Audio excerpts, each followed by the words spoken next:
வணக்கம். தெய்வாராதனை சேனலுக்கு உங்களை வரவேற்கிறோம். இன்னைக்கு நம்ம திருமண நிகழ்ச்சிகளை முகூர்த்த கால் அல்லது பந்தக்கால் நடுவதற்கான காரணங்கள் என்னன்னு இந்த வீடியோல தெரிஞ்சுக்கலாம். வாங்க வீடியோக்குள்ள போலாம்.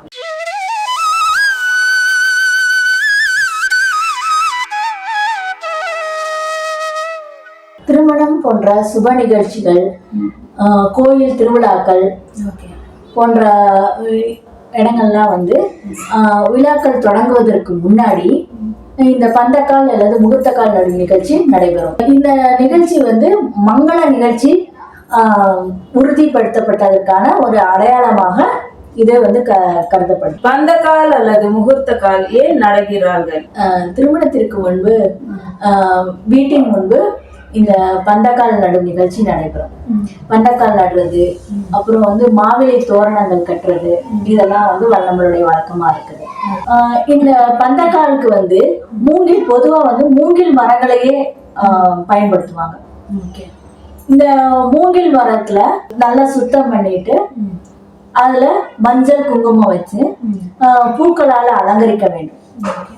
அதுக்கப்புறம் ஒரு வெள்ளை துணியில செப்பு காசு வச்சு அதை மூங்கிலோட மேல் புறத்துல கட்டி விடுவாங்க. அப்புறம் பந்தக்கால் நடக்கூடிய குழியில நவதானியம் போட்டு பால் ஊத்தி உறவினர்கள் எல்லாரும் சேர்ந்து இந்த நிகழ்ச்சிய நடத்துவாங்க. இது வடகிழக்கு மூலையில இந்த பந்தக்கால் நடுவாங்க.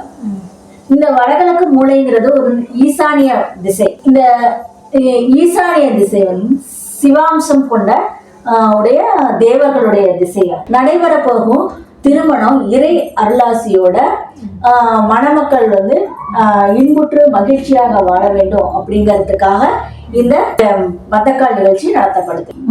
மணமகன் வீடு, மணமகள் வீடு, திருவிழாக்கள் நடக்கூடிய இடங்கள், இப்படி எல்லா இடத்துலயும் தனித்தனியா அந்தந்த இடங்கள்ல இந்த நிகழ்ச்சி நடைபெறும். சுபமுகூர்த்த நாள்லயும் சுபமுகூர்த்த வேலையிலையும் இந்த நிகழ்ச்சி நடைபெறும். இந்த பந்தக்கால்லாம் நடக்க போகக்கூடிய விசேஷத்துக்கு பந்தக்காலை தாங்கி நிற்கும். அதாவது பந்தல் போடுவாங்க. அந்த பந்தலை தாங்கி நிற்கக்கூடிய தூணாக இந்த பந்தக்கால் இருக்கு. மூங்கில் மரம் நல்ல செழித்து வளரும். அது போல மணமக்கள் அவங்களுடைய வாழ்க்கை நல்ல செழித்து இன்புற்று வாழணும் அப்படிங்கறதுக்காக இந்த நிகழ்ச்சி நடத்தப்படுது. அந்த காலத்துல இந்த நிகழ்ச்சிகள் எப்படி நடைபெற்று வந்தாங்க? தற்போதைய திருமண விழாவின் போது குலதெய்வம் மற்றும் இஷ்ட தெய்வங்களுக்கு அழைப்புதல் வைத்து வணங்குறது போல முந்தைய காலத்துல நாட்டை ஆளக்கூடிய அரசனுக்கு மரியாதை நிமித்தமா இந்த அழைப்புதலை அவருக்கு அனுப்பி வைப்பாங்க. இவங்க அனுப்பக்கூடிய எல்லா நிகழ்ச்சிகள்லயும் அவரால் கலந்து கொள்ள முடியாது இல்லையா? அதுக்காக அவர் ஒரு ஆணைக்கோளை அனுப்பி வைப்பார். இந்த ஆணைக்கோள் அரசு அனுப்பக்கூடிய அந்த அரசு ஆணைக்கோள் அப்படிங்கிறது தான் மருவி அரசாணைக்காலாக மாறி அந்த ஆணைக்கோள் விட்டால் அந்த திருமணம் அரசால அங்கீகரிக்கப்பட்ட திருமணமா கருதப்படும். இந்த திருமணம் அங்கீகரிக்கப்பட்ட திருமணம் என்பதை குறிப்பிடுவதற்காகவே இந்த நிகழ்ச்சி நடத்தப்படும். இந்த பந்தக்கால் எல்லாம் முகூர்த்தக்கால் நடும் நிகழ்ச்சி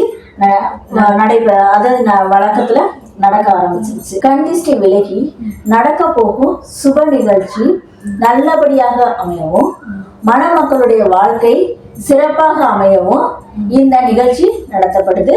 இதைத் தொடர்ந்து மற்ற திருமண நிகழ்ச்சிகளும் தொடங்க ஆரம்பிப்பாங்க. இன்னைக்கு நம்ம பந்தக்கால் பத்தி நிறைய விஷயங்கள் தெரிஞ்சுக்கிட்டோம். நாளைக்கு அடுத்த வீடியோல வேற டாபிக் பத்தி பேசலாம். நன்றி, வணக்கம். நன்றி, வணக்கம்.